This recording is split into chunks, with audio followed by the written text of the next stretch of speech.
Hola a todos y bienvenidos. Hoy nos metemos de lleno en un tema importante, el diagnóstico y sobre todo el manejo actual de la pancreatitis aguda.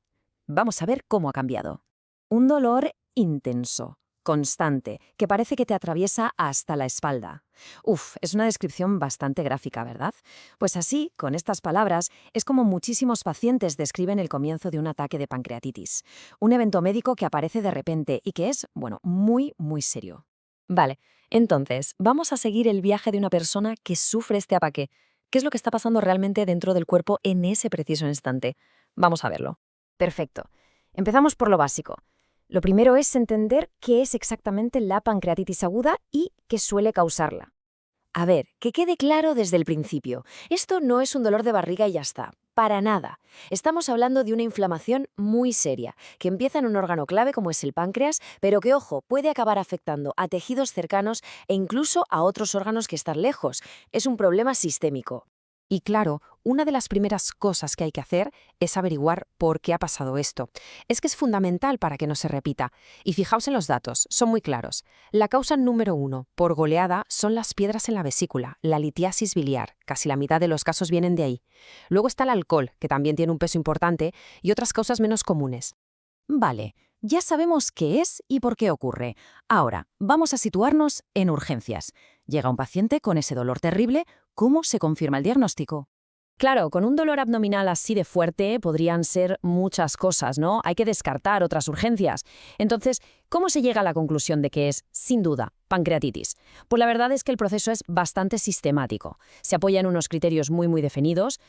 Y aquí está la clave del asunto, los famosos criterios de Atlanta. Son tres: el dolor típico que hemos descrito, unas enzimas en sangre disparadas y, por último, una prueba de imagen que lo confirme. Pero atención, lo genial de esto es que solo hacen falta 2 de 3.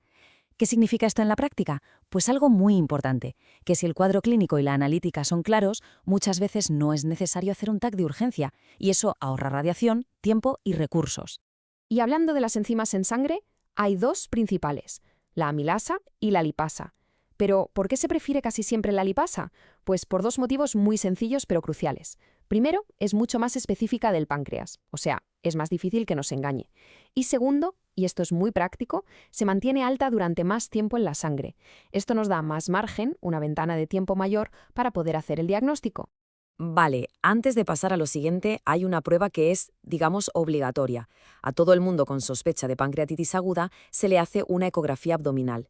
Es rápida, no duele, no irradia y va directa a buscar a la principal sospechosa, las piedras en la vesícula. Muy bien, diagnóstico confirmado. Ya sabemos que es pancreatitis aguda. La siguiente pregunta es, quizás la más importante de todas. ¿Cómo de grave es?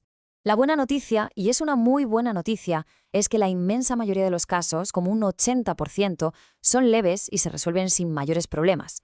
Pero aquí viene el reto para el equipo médico. Identificar desde el principio a ese 15 o 20% que sí se va a complicar, a veces de forma muy grave. Y para intentar predecir ese riesgo se usan escalas. Una de las más conocidas es la escala BSAP. Es un acrónimo, claro. La B es de BAN, un parámetro del riñón. La I de Impaired Mental Status, o sea, alteración mental.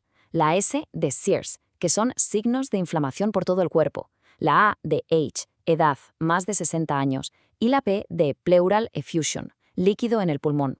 Se calcula nada más llegar. Y si la puntuación es de 3 o más, cuidado, porque el riesgo de que la cosa se complique es alto. Pero ojo, hay algo incluso más importante que la puntuación inicial.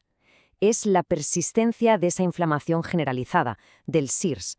Que un paciente llegue con inflamación es normal, es parte de la enfermedad. Lo que de verdad nos pone en alerta, lo que es una bandera roja gigante, es que esa inflamación siga ahí 48 horas después. Eso sí que es un predictor muy potente de que el curso va a ser complicado. Y justo aquí, en el manejo de esas primeras horas críticas, es donde ha habido un cambio de paradigma total. Lo que hacemos ahora es muy diferente a lo que se hacía hace no tanto, y los resultados son mucho mejores. El pensamiento clásico, el de toda la vida, era «dale líquidos», y muchos. La idea era ser muy agresivo, meter grandes cantidades de suero intravenoso y muy rápido, a todo el mundo por igual. Pero entonces llegó un estudio que lo cambió todo, el estudio Waterfall, y la conclusión fue clara: más no es mejor. Lo que es mejor es ser más inteligente con los líquidos, adaptar la hidratación a cada persona. Fijaos en la diferencia. Antes se metían bolos de líquido a todo el mundo. Ahora el ritmo es mucho más moderado y solo se dan bolos extras si de verdad hacen falta. ¿Por qué? Porque nos hemos dado cuenta de que encharcar al paciente, sobrecargarlo de líquido, puede ser incluso peor, puede dañar más los órganos. Así que ahora el enfoque es mucho más cuidadoso, más medido y, de hecho, más seguro. Y además de los líquidos, hay otros 3 pilares en esas primeras horas. Primero, el dolor. Hay que controlarlo bien, y para eso los opioides como la morfina son seguros y funcionan. Segundo, la comida. Se ha visto que empezar a comer pronto, en cuanto vuelve el apetito y se tolera, es beneficioso. En casos leves, una dieta sólida baja en grasa en las primeras 24 horas es lo ideal. Y tercero, un punto clave, los antibióticos. No se dan por sistema, solo si hay una infección confirmada.